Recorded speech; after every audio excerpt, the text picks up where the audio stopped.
Welcome to Crime Maze. In this video we are going to talk about 5 unsolved serial murders. So before starting this video, like this video, and subscribe to our YouTube channel for future updates. Number 5. Colorado.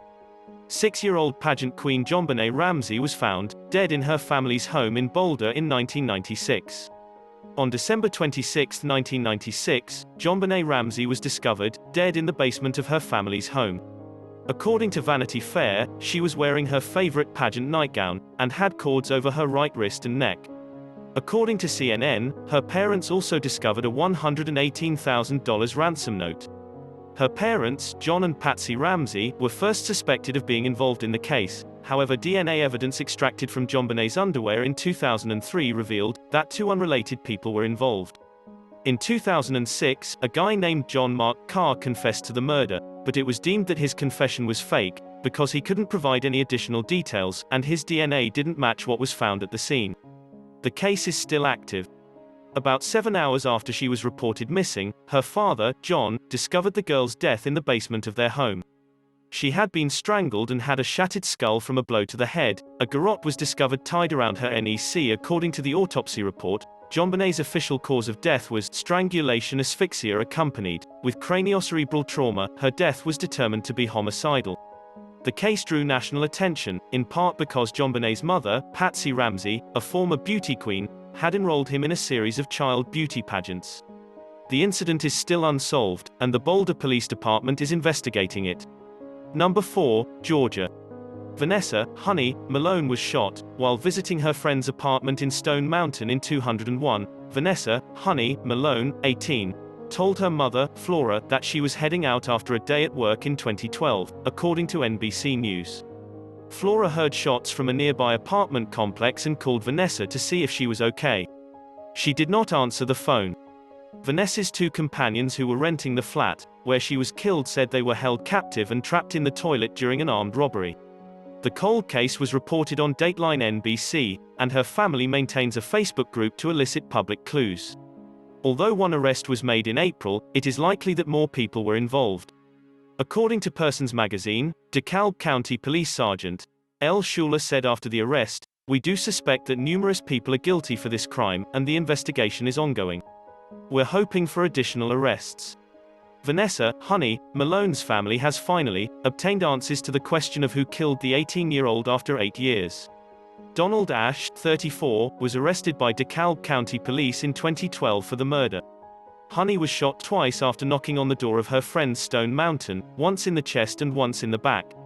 Honey's associate, according to Malone, was someone she had pressured DeKalb police to investigate for years.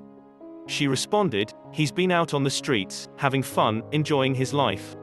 I'm curious as to how you can live with yourself after doing something like that. How can you look in the mirror every day and think you're a decent person?" DeKalb police provided scant specifics on Ash's arrest, but they did say on social media that considerable detective effort led us to fresh evidence, which finally resulted in Ash's arrest. He was charged with second-degree murder, as well as lying and concealing facts. Cheryl Mac McCollum, a CBS 46 crime scene investigator who worked with the CSI Atlanta team to keep Honey's case in the forefront, said the arrest brings some closure to Honey's family. Number 3, Illinois. Jacqueline Dowaliby was kidnapped. Her body was found a week later. Someone broke through the basement window of Jacqueline Dowaliby's home in Midlothian, Illinois, while she was sleeping in 1988, according to ABC7. Her body was discovered in Blue Island a week later, with a rope from the family's garage around her neck. Her parents were taken to trial, but due to a lack of evidence, they were acquitted. Gone in the Night, a made-for-TV film, was based on her case. Number 2, Indiana. The LaSalle Street murders are still unsolved more than 40 years later.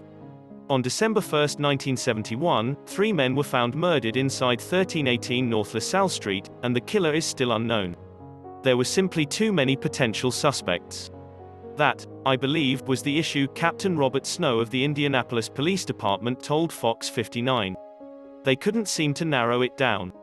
Several authors have claimed that their novels, such as Robert L. Snow's Slaughter on North LaSalle and Carol Sissom's The LaSalle Street Murders, have solved the case, although the Indianapolis Police Department still considers it an open case.